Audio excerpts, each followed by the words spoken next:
listening to the Philanthropisms podcast with Rodri Davis.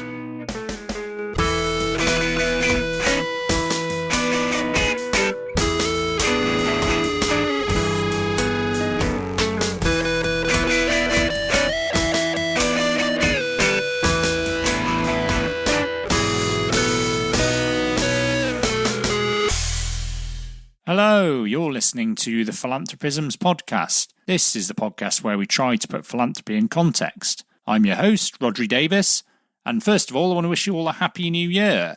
I hope you've managed to get some break over the festive period and that you've had a good start to 2026. And let's at least just all hope together that 2026 proves to be slightly less of a roller coaster than 2025. I think that's about the sort of bare minimum that we should be starting from.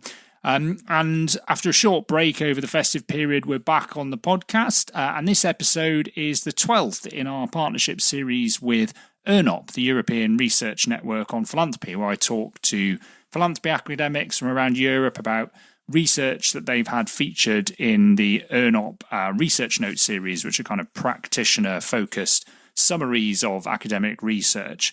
And this time we've got another 3 great mini interviews.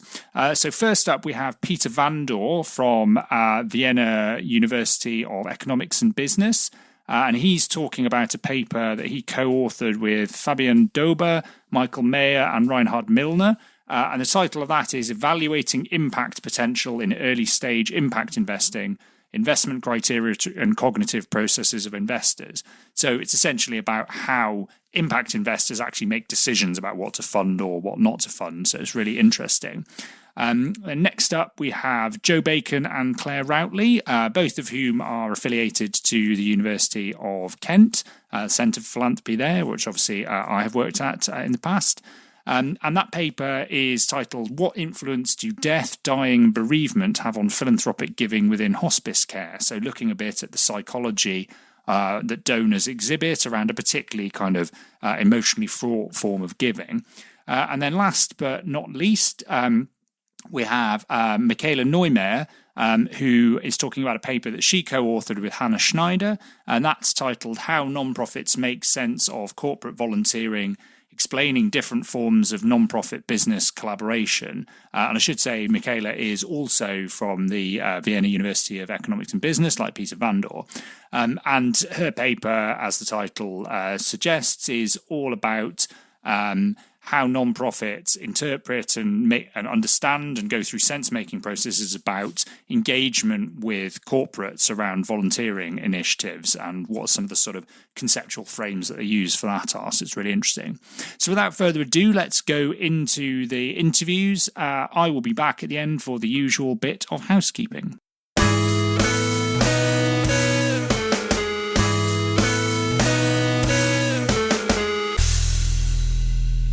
So first up, we have Peter Vandor. Okay, great. I'm here with Peter Vandor. Hi, Peter. Hi, Rodri. Oh, well, great to have you on the podcast. And we're here to talk about a paper of yours that's featured in the latest release of ERNOP Research Notes. And the paper in question is titled Evaluating Impact Potential in Early Stage Impact Investing, Investment Criteria and Cognitive Processes of Investors. I found this one really, really fascinating. So I've got some questions I'd love to ask, but maybe the best place to start, if you can just tell everyone a bit about what the research was all about, how it came about, and what some of the key findings were. Yeah, thank you very much. So this is a paper I did together for quite a while with Fabian Dober, Michaela Neumayr, and Reinhard Millner. So it's a collective effort. The starting point is somewhat of a contradiction, which I'm sure you've experienced yourself. You have impact assessment, which is a very demanding task. So it takes years, or at least months, if done properly. It takes proper training. It takes a lot of evidence. And on the other hand, you have impact investors, especially in the early stage, who have to make a decision on whether they think a certain proposal is impactful or not.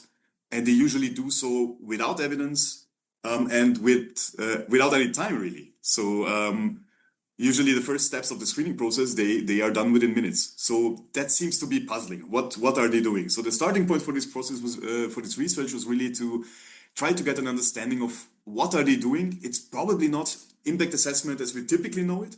So if they're not doing that, what are they doing instead? we set out on this journey trying to figure out these cognitive processes, also with a method that makes sense for this, which is verbal protocol analysis, or think aloud protocols, as they're often called, which is an attempt to get people as close as possible to verbalize any thought that they have.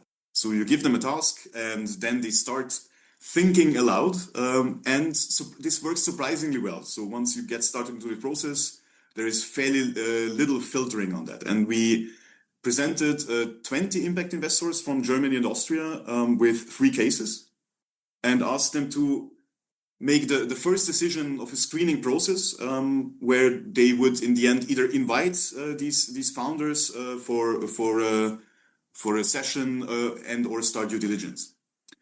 And we used real-world cases. So it was cases from Germany. We made sure that they were not known to the investors previously, and we presented them as a slide deck, like 11 pages, and they would go through them. And while going through them, they would articulate, okay, what is interesting, what is not interesting, this looks weird, this doesn't look weird. So we had raw, unfiltered thoughts, to the degree you can have them this way, and then we analyzed them and tried to pull out the processes that had been used. And we found many different processes. We clustered them in 18 different groups of processes, which some of them are fairly straightforward, others are a bit more complicated, and a few of them are raising eyebrows, I would say. So it was really fascinating to get a glimpse of what's going on in investors' minds. Yeah, absolutely. And there's lots of really interesting stuff in the paper as well. And as you say, it's not an area that I've really seen kind of explored before. There's a couple of things I want to ask. I mean, I guess the first thing is, before it even gets to the question of how they go assessing the impact potential of the organizations, how important was the perception of impact potential as a factor in the overall decision? Or were there kind of other factors that they were taking into account when they were looking at the cases that were put before them? So we have 2 indicators for this. One is how much time they spend, or how many thought segments, we called it this in really small segments of thought, they spent on it. And the good news is for the field in Germany and Austria is that they spent quite some time on impact. So they are not only claiming to be impact investors, but right after finance, spending thought on considering impact was the second most frequent activity. So they spent more time on this than, say, thinking about the team or the product devoid of the impact dimension. And the second one was that we also asked them, but that is less raw, that is more filtered. We asked them at the end, how important was impact in your decision? And in almost all cases, they said, yeah, this was part of why we made the decision. So impact seems to be important.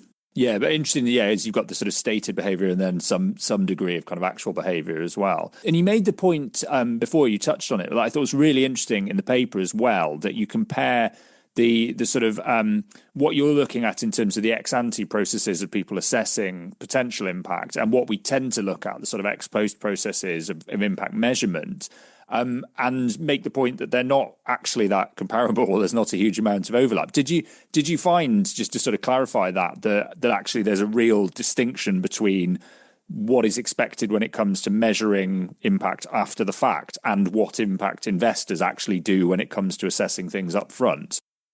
I would say that in almost every case, this is something completely different. So we had only one out of the 18 processes that looked somewhat familiar to someone who is from the impact investing field. So we had one group of processes, but they were only used by a few of the investors, where they would start really building a chain of an impact logic, if you may. So it would try to, in a very abstract thought process, say, well, if they do this and this leads to that, what does it mean about the boundary conditions of this process? So some of them engaged in the type of abstract thinking that you would expect, but the vast majority did something else. They first try to understand what is it that they're looking at. They try to imagine it. And often these processes were also linked to heuristics, at least it seemed to us. For example, if I can imagine it, it's probably good. If I can't imagine it, well, that's not ideal. And we had some, so one of the frames of this paper that really came out of the material was bounded rationality. So they're trying to do their best, but they're using these heuristics with very little time. And some of them seem to be more rational than others, let's put it that way. Yes, absolutely.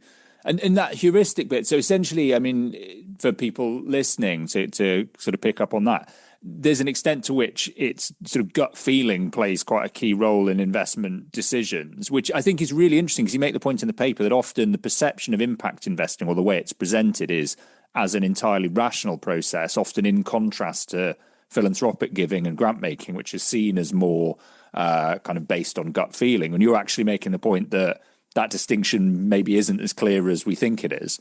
No, I wouldn't see that distinction so much. I think it's there is somewhat of a Potemkin village, I think, in early stage impact investing, in the sense that everybody tries to do their best to be as rigorous as possible, but there is no way to be particularly rigorous at this point, at least when it comes to the actual impact, because it's impact potential.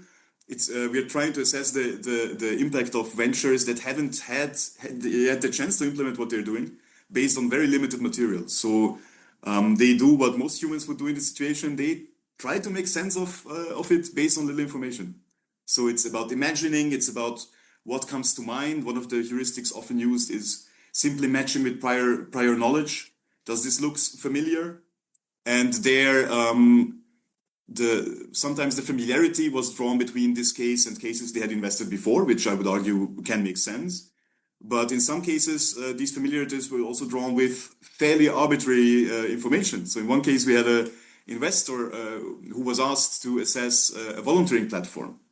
And he remembered his wife having volunteered 20 years ago and tried to make connections with that experience, which arguably doesn't make all that much sense. So it's a combination of heuristics which I think are very smart and really save time. So especially when it comes to matching processes between problem and solution, there we saw some expertise at play.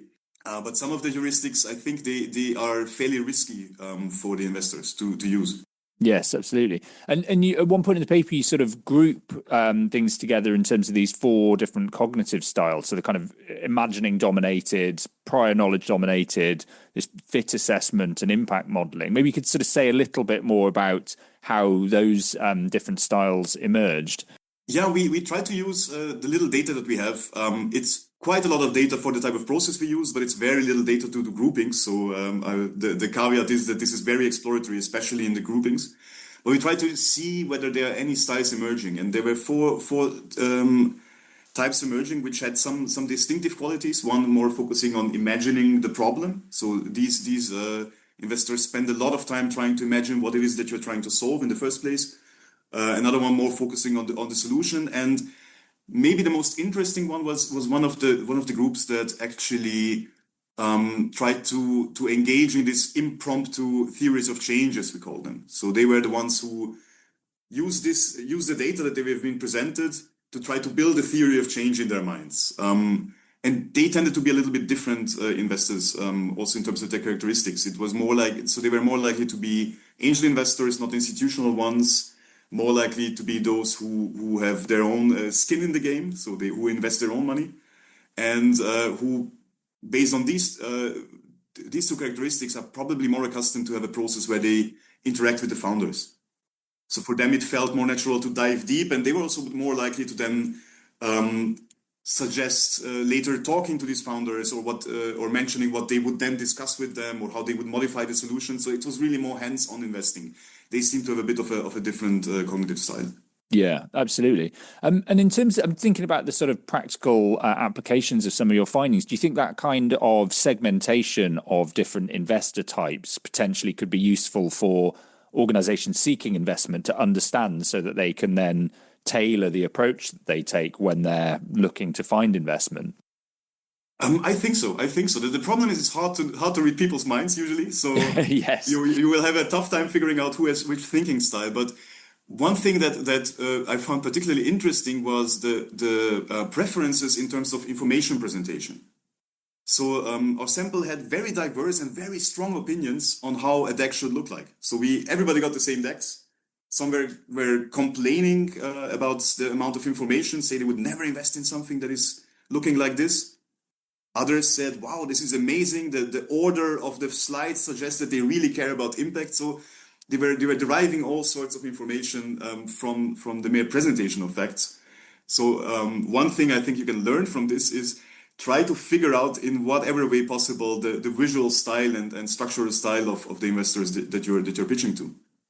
Or if you're an investor, be kind and maybe share templates or provide examples of things you have invested in, then at least people have a sense of understanding how you think and how you want to digest information. Which presumably is something that there is research on and understanding in the commercial sphere when people are seeking investment. And again, I would imagine that personal style of the investor plays an enormous role in understanding what that style is. So there are probably things to be learned. I was also interested in you obviously note in the paper that there are kind of limitations to the study itself, as there always are in terms of the particular sample and the size and the geographic kind of focus. How would you like to see the research expanded upon? Because it feels as though the kind of core ideas, are really interesting and actually, could have potentially much wider application. Could you see kind of other studies picking up and running with this further? Yeah, I mean, in this particular study, we only looked at the impact dimensions. So we coded all the data, and these investors, they were looking at different aspects, including the team, for example. So I would definitely see a next step to look at, well, how are teams assessed in this kind of situation? And of course, I don't think that this heuristic sort of thinking is limited to impact investors in the early stage. I would be very curious in how the same impact investors or philanthropists more broadly look at impact data in later stages. Again, I would expect that it may not be always as rational as you would expect it. Yes. So I think there is a lot of bounded rationality in the whole impact measurement space. And currently, I'm having a sort of different project looking at the other side, which is sort of the bounded rationality of startups when they measure impact. Oh, interesting. Finding that also there, not everything that glitters is gold. No, absolutely. And I just to zoom out a little bit, because obviously the focus of this ERNOP research note series is trying to kind of connect academia and practice more effectively when it comes to philanthropy.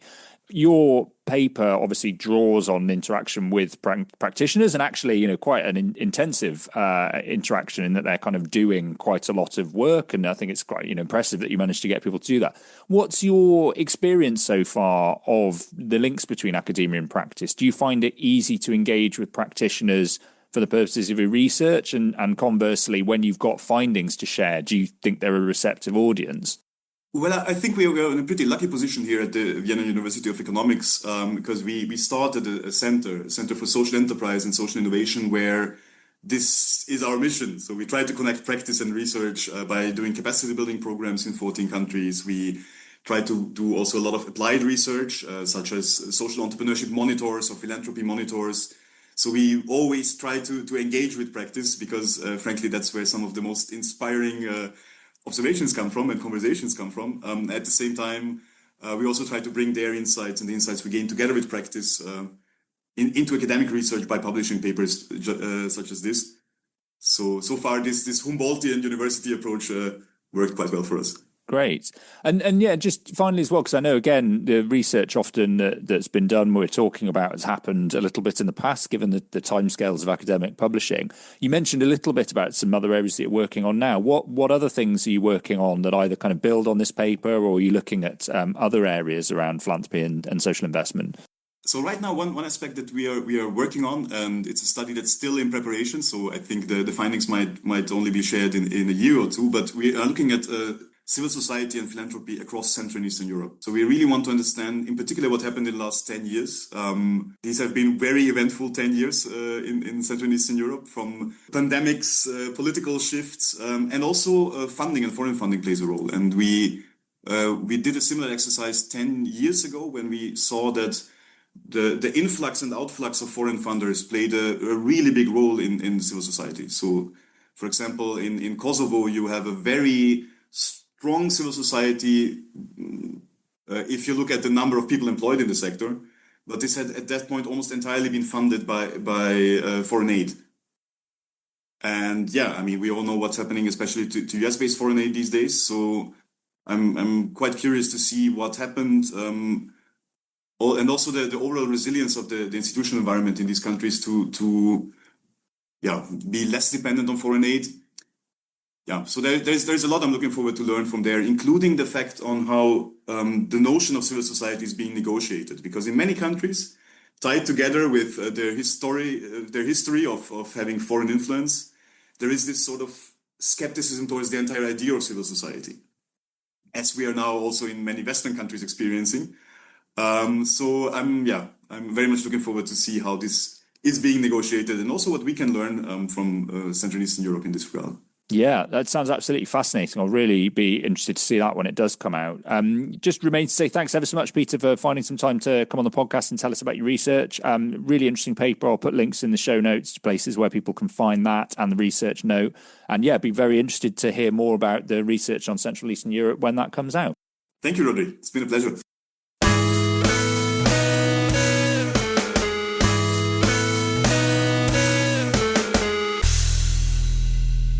Next on the podcast, we have the interview with Joe Bacon and Claire Routley. Okay, great. Well, I'm here with Joe Bacon and Claire Routley. Hi to both of you. Hi. Hello, thank you for having us. Oh, it's great to have you both on. And yeah, we're here to talk about your paper and the research note that ERNOP produced that's based on it. And the paper is called What Influence Do Death, Dying and Bereavement Have on Philanthropic Giving Within Hospice Care? Which is a very, explanatory title, but maybe the best place still is to start is if you are able to say a bit about how this research came about, what it's all about, and what some of the key findings are. Yeah, sure. So I'm happy to start. So this paper came about because I was lucky enough to be one of the master's students at the University of Kent studying philanthropic studies. And this was actually my dissertation project. And I was lucky enough to have Claire as my dissertation supervisor. And then equally as lucky to have both Claire and Beth as the co-authors for this research paper. So thanks very much to both of them. So yes, as you said, the title is very self-explanatory. It was for us to look at the experiences of death, dying and bereavement within the hospice setting and philanthropy. And I actually had a huge privilege of working at this particular hospice for around 5 years. So hence the fairly niche research area. So I think it's safe to say that hospice fundraising is uniquely challenging in a lot of ways because it kind of sits at a bit of an intersection of kind of emotional loss, the hesitancy to talk about death and dying. There's a lot of misconceptions around hospice care and the services that they offer. And of course, the kind of reliance that they have on voluntary donations to kind of support their rising costs in order to deliver those services. So to kind of help navigate some of the complexities, the research kind of presents insights on the donor motivations, the stewardship expectations at this particular hospice.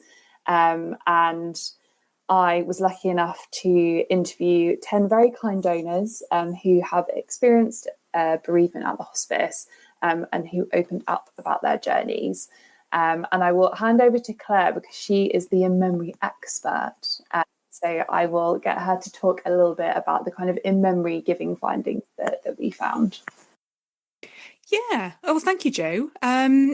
You very kindly position me as the MEM research expert, but I think this piece of work was very much your baby, and I think Beth and I helped to sort of shape it up for publication. But Joe did the very hard yards in actually doing all the research and doing that sort of initial sort of pretty enormous piece of work to turn it into a dissertation. We just kind of helped to narrow it down a little bit. But I suppose in terms of some of the things that came out of the paper, I think probably for me the biggest point really was the role that philanthropy plays for people as they go through that bereavement journey. And I suppose, it almost sounds an odd thing to say in the context of bereavement, which is, for many people, one of the hardest experiences of their entire lives, really. But actually, I think really thinking about philanthropy, or the positive role that philanthropy plays for people. So just to sort of highlight a couple of key things, I suppose, it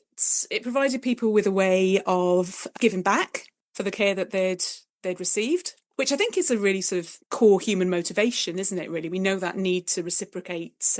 I've seen other research that talks about that being almost a sort of universal human motivation that you see across cultures. So actually sort of giving back for the benefits that they and their loved one had received. But perhaps even more profoundly than that, I think, that idea that philanthropy essentially can help you to maintain your connection to that person that you really love. It helps you to keep their identity alive. So I think one of the things you found, wasn't it, Joe, was that people were raising money often in a way that reflected that person, you know, their interests, their passions, and also how it's really sort of, I suppose, keeping that relationship between those two people, or those multiple people very often, alive. So it's playing, I think, a really important, almost sort of therapeutic role in people's lives. So that was, I think, a really sort of profound finding of the research. Yeah, most definitely. And I think kind of what kind of stood out for me as part of that as well is that we know that bereavement journeys are so different from person to person. And I think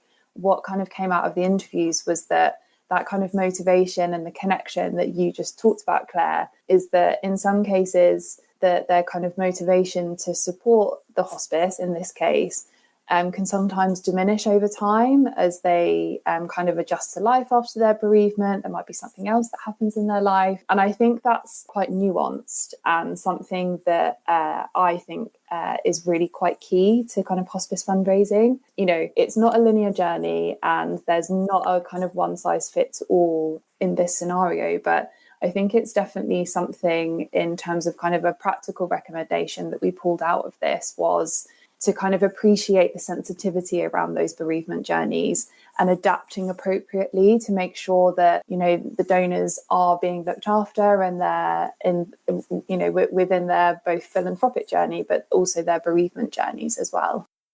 Yeah, I wanted to ask about that, particularly because you talk there about, you know, the bereavement being a journey, and often sort of philanthropy itself is seen as something of a journey. And I wondered, with that bereavement journey, whether, I mean, you've kind of touched on it already there, but whether that idea that people wanted to maintain a connection with a lost loved one or to honour their memory, over time, in some cases, that can kind of shift to the point where actually the involvement with the hospice becomes a slightly less welcome reminder of something that they're at that point sort of trying to move beyond.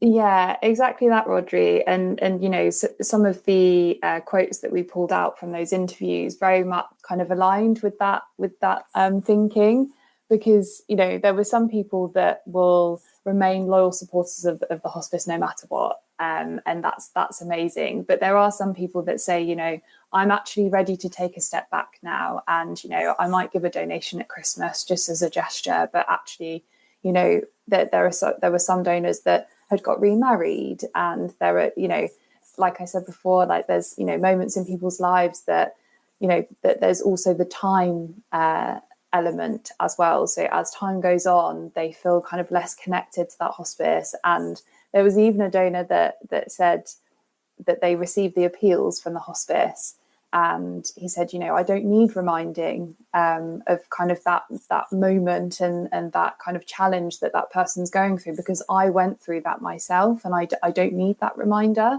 So I think, again, it's kind of that nuance in that stewardship and all of those comms that go to these bereaved donors that maybe just need adapting and refining based on their experiences.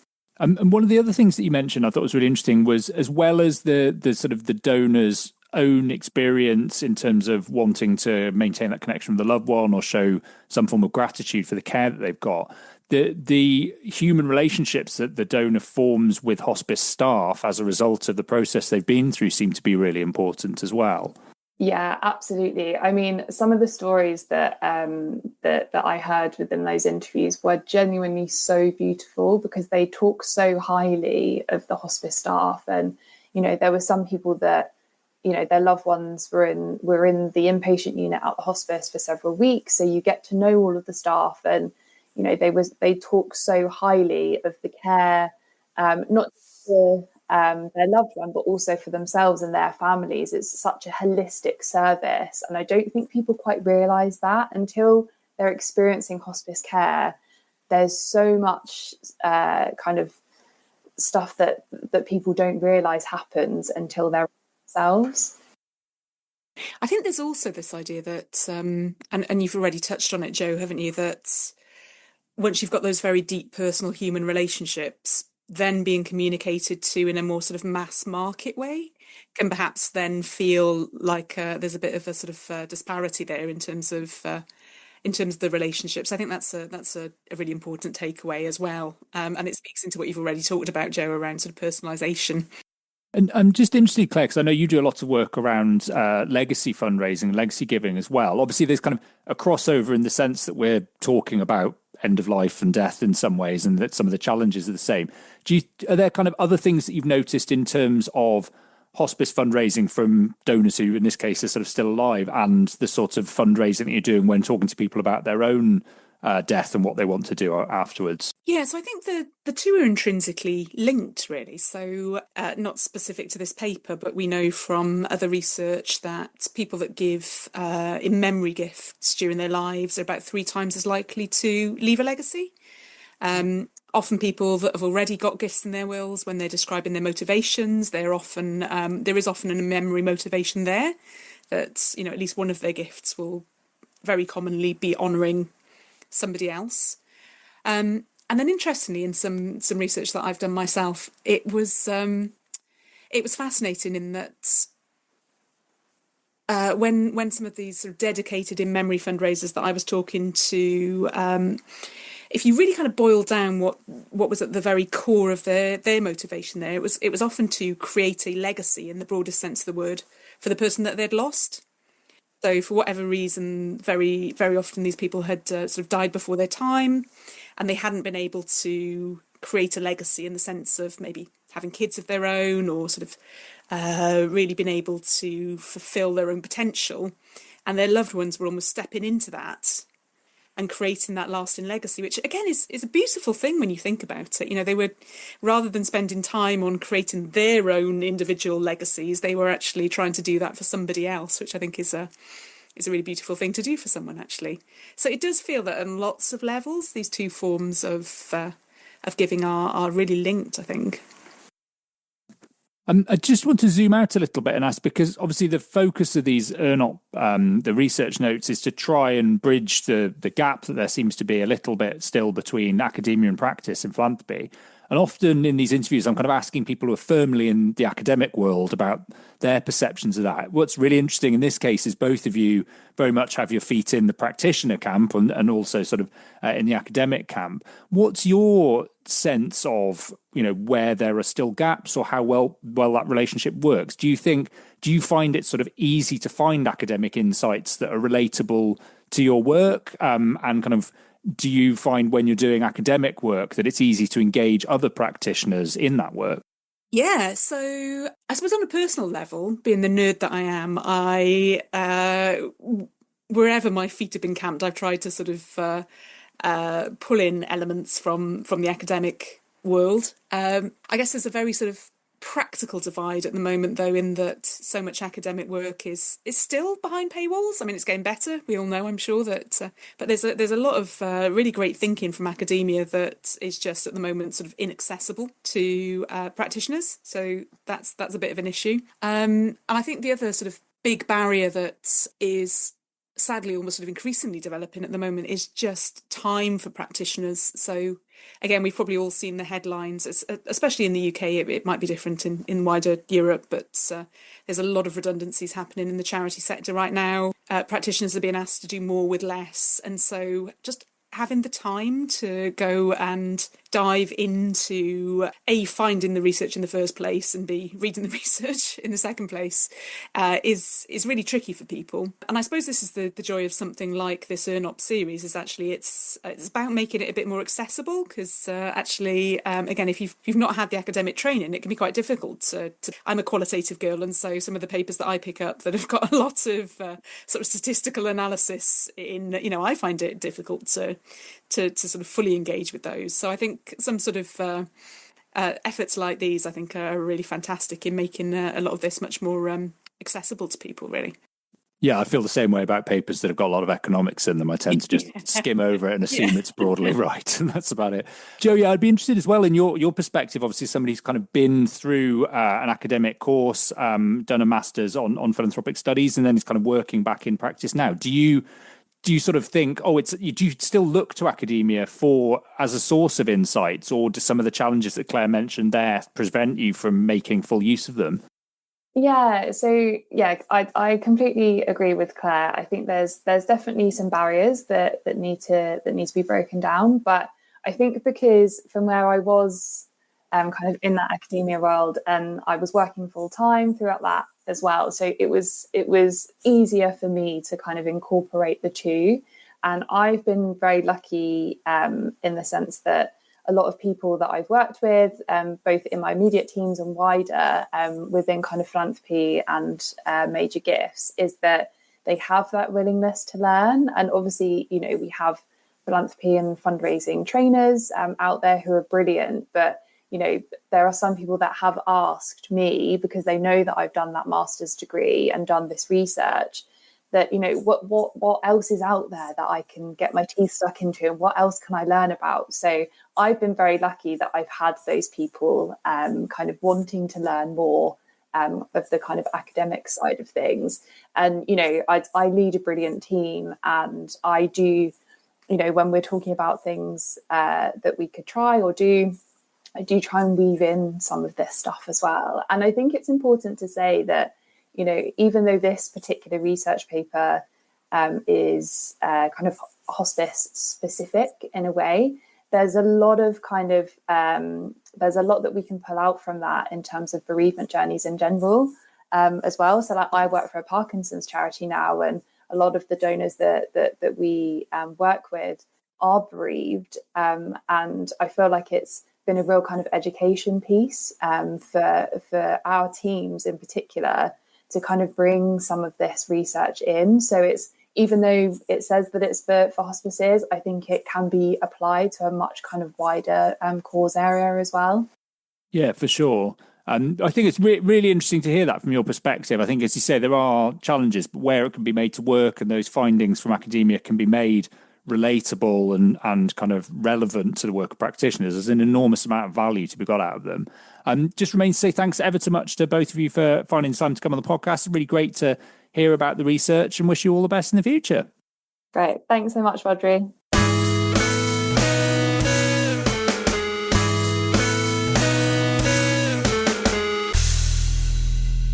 And finally, on the podcast, we have the interview with Michaela Neumayr.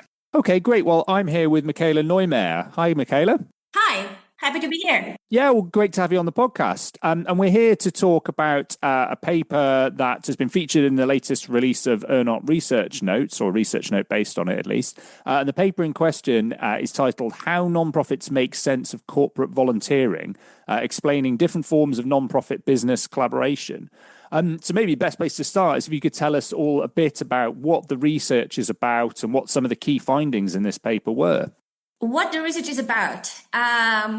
Corporate volunteering is a type of cross-sector collaboration. And we started with the project when we in the course of a class, I was teaching at university, and we collaborated with nonprofit organizations, and they were very interested in the topic because nonprofit organizations got a lot of requests from business partners, and the question was, should they enter, and how these partnerships evolve. So yeah, obviously it's kind of about corporate volunteering and why particularly nonprofits enter into that. So it'd just be useful to know, and why the kind of the idea of looking at frames and sense making was the approach you thought would help to elaborate this. Okay, the paper is about a collaboration between nonprofit organizations and corporations. And the question is why these two partners enter in such a collaboration. And we know a lot from the business side. We know why what are the benefits and the advantages they gain from such a partnership. But there was hardly any literature and any knowledge of why the nonprofit enter. So what is their perspective? And we wanted to know how they make sense of such a collaboration, why they say yes when they receive a request, and how does these collaborations look like? And you identify in the paper those sort of three frames from the non-profits that you spoke to that kind of dictate how they view corporate volunteering relationships or opportunities. Maybe you could say a bit about what those three frames were.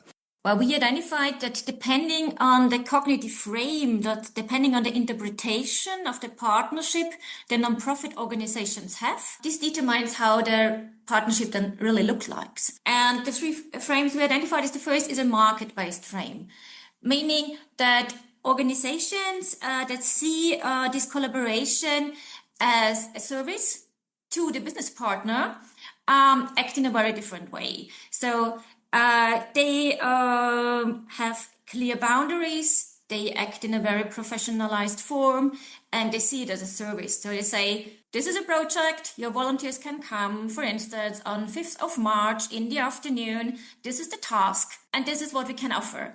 And there is not much negotiation about it, and this is a very efficient way of nonprofits to organize it. The second frame we identified is called the resource-dependent frame. Here, the nonprofit partner sees corporate volunteering as a source of a much-needed support. So they hope for getting some resources they really urgently need. These organizations accept almost all offers. They don't, so saying no is not an option. Even if there is not a benefit visible in the short run, and if they have a lot of costs involved, they hope for getting a benefit in the long term. So, for instance, they hope that the organization and that the individual volunteers might donate money for the Christmas time or such that. And these partnerships, it's often that the projects are very much tailored to the needs of the profit partner. So it takes a lot of time to define a task what the volunteers could do. And the third frame we call an idealistic frame. Here, corporate volunteering is seen as a shared mission for societal change. It's a partnership it's trust-based on an equal footing. And here it's not just the organizational benefit for the nonprofit in the foreground, but also benefits on a societal level, such as raising awareness. And I already said it, depending on which interpretation of the partnerships the organization has, determines how it then works or what is the result of it. Yeah, and it's interesting because you mention in the paper that often when corporate volunteering or cross-sector partnerships are spoken about in other research, the sort of idealized version is one in which it is very much a kind of highly integrated partnership, but you kind of question in this paper whether that's actually true from the point of view of nonprofits and whether actually in many cases slightly more transactional relationships are seen as better as long as the power dynamics are right. Is that the case? Our starting point was this assumption of a win-win situation and that for both partners it's beneficial, and we questioned that. And the other with regard to cross-sector collaborations, there is always an assumption that the deeper this collaboration, the more intense this collaboration, the better it is for all parties involved. And we found that for some organizations, for some nonprofits, it might be much better just to have a transactional partnership. That means each part gives something, each part receives something. It has a limited duration, it has a defined end, and this is fine. And the organizations, it's protect their autonomy and their mission integrity with such partnerships. And it doesn't need to be a very long, integrative, transformative, whatever partnership. Yeah, this is what... Yeah, it's really interesting. And you mentioned as well before that often the non-profits tend to value sort of longer term potential benefits in terms of additional funding they might get or networks. Did you find that any of the non-profits actually seemed to value the corporate volunteering that they were getting, or was it always seen as a means to an end? I think that we need to differentiate between hands-on volunteering and skill-based volunteering. Hands-on volunteering is when the time of the staff of the business partner is used. They just come and do very simple things like painting a wall. This is the typical example. Or when there is a sports event, just being there and doing some helping work there. And these are usually the collaborations that just from the corporate volunteering activity, not that beneficial. The more beneficial ones from the corporate activity itself are the skill-based partnerships where they use where public relations advisors or sometimes of consulting, legal consulting. This is from the activity itself very helpful for the non-profit partner. So yeah, there's a distinction between just the traditional version of corporate volunteering that, as you say, is just people from a company come along and do some manual work, and more considered work where they're using their professional skills that might have more value for the non-profit. Exactly. But I also want to say that some non-profit organization even had a catalog of corporate volunteering projects. And these also were hands-on projects. And they say, we have this project to offer, we have this project to offer, we have this project to offer. And these are then really tasks they need that are useful for them. And for those, definitely also the activity of the volunteers is beneficial. And interestingly, they also charged the organization money for this task because they have expenses for catering, for a person who organizes this event. And they said, okay, if you want to come with your volunteers for one day and to do that, that's fine with us. You can do that, but you have to pay 500 euros in addition. So we can organize that for you. And this never was a problem for the corporate partner. No, absolutely. And I think that's really interesting because it goes to one of the other points in the paper, which is about the power dynamics in the relationships. Because you note that certainly among organizations that take this market-based framing, they're quite clear about the value that they bring to the relationship. So they see themselves almost as having the power, whereas in other cases, the resource-dependent framing, they don't. What is it, do you think, that determines that power dynamic? Because you note in the paper, it's not necessarily about the size of the non-profit. It's not just that bigger non-profits are more likely to be confident. So what do you have any sense of what the factors might be that allow non-profits to have equal or even kind of beneficial power dynamics? I think that is actually the main finding, this power balance topic, and we framed it as the perceived power. So the perception of the nonprofit partner of their power in the relationship.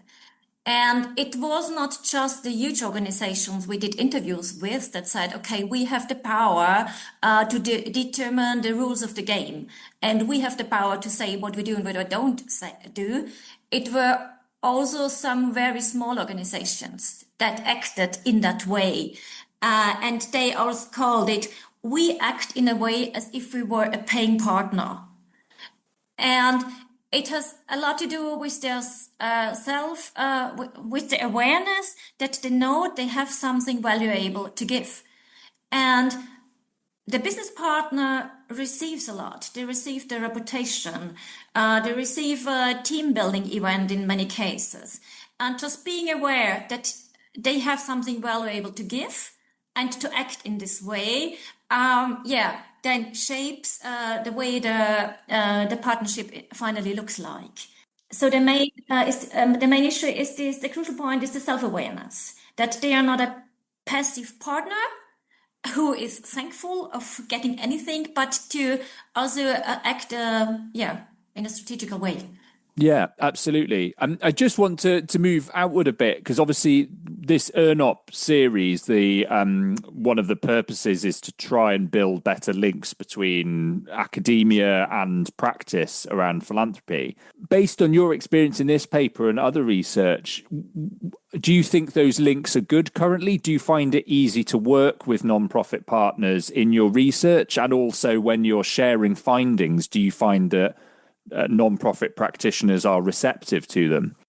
What particularly in this collaboration for the ERNOP research notes, where you got in a discussion with a practitioner who interprets your findings. To me, this was great because they have the other perspective and they make out here. It worked wonderfully how they made sense of these findings for them, and this is not my main perspective. But it is so beneficial for us as researchers to then see this in their language again. Yes, absolutely. And I'm just interested in what you are working on currently. Have you developed further the research around corporate volunteering, or are there other areas that you're now focusing on? With the topic of volunteering, I'm interested in corporate volunteering is a type of we call it three-party volunteering. So there is an organization sending, this is the business partner, the volunteers, and the receiving organization or the hosting organization. I'm interested in similar types of volunteering arrangements. For instance, volunteerism or service learning, where there's also a sending organization like a university or a volunteer, a tourist organization that sends, and also to look in these, it is an assumption of a win-win-win, and to look who gains what from this collaboration. I'm interested in that.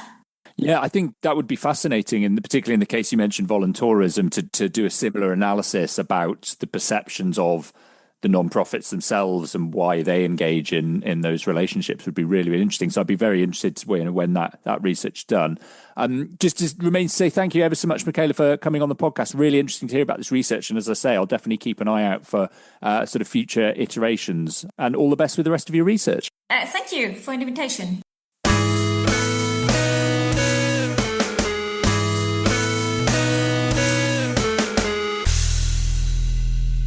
Okay, great. Well, my thanks again to Peter and to Claire and Joe and Michaela for finding time to come on the podcast. Really interesting to hear about all of their work. I will put links in the show notes to places where you can find the papers that we discussed and also the ERNOP research notes based on them. I'll also put links to any things that I can think of that I might have written that might also be of interest. If you're interested more broadly in issues around philanthropy and civil society, do check out the website at whyphilanthropymatters.com. You can find all the back issues of this podcast. You can find lots of articles there. Most recently, one we're giving some predictions about trends to look out for in 2026 in philanthropy and civil society, which might be of interest. Also, the last episode of this podcast was obviously about the same thing. If you want to follow me on social media, you can do that on LinkedIn or Blue Sky. If you want to get in touch, if you've got ideas for topics we could cover on the podcast or people I could talk to this year, do drop me a line. The contact details are all there on the website. And if you feel so motivated, please do leave us a nice review wherever you get your podcasts. Give us a 5-star review. It helps bump up the algorithm. Or if you think that the podcast is of interest and you know somebody that you think might benefit from it, do give them a word of mouth recommendation. I think that goes a long way too. Other than that, just remains to say that I will see you next time. Bye!